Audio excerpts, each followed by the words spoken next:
morning, viewers.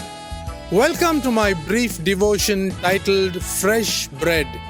And I do hope that it makes an impact in your life as you begin a new day in Christ.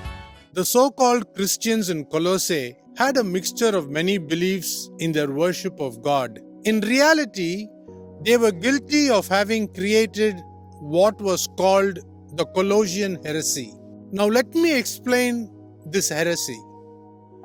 Their worship had in it Judaism plus Gentile practices plus angel worship plus worship of river spirits plus Gnosticism. Hence, the Colossian church was a mixed-up church. Apostle Paul seems to boldly assert that the Old Testament Jesus was just the shadow, and all the laws in the Old Testament only give us a picture of Jesus Christ, who is the real substance.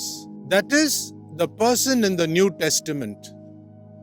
So why then the worshippers keep rooting for the rituals?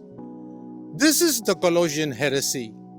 Without the person of Jesus Christ, there is no shadow. All the Old Testament laws only point to the second person of the Godhead, the begotten Son of God.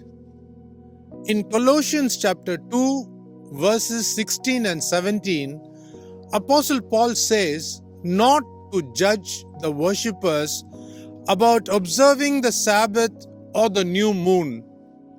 This is because they were already mixing it all up with its purification rites plus man-made Jewish and Gentile practices like today's New Age movement. Their belief in Gnosticism seemed to convince them that if the resurrection was in the body, then it was thoroughly evil. On the other hand, it provided license to indulge in all sorts of sin in the body, since it is inherently evil, but a person can still experience spiritual bliss. This is actually called the Gospel of Thomas, which Dan Brown had based his book titled Da Vinci Code.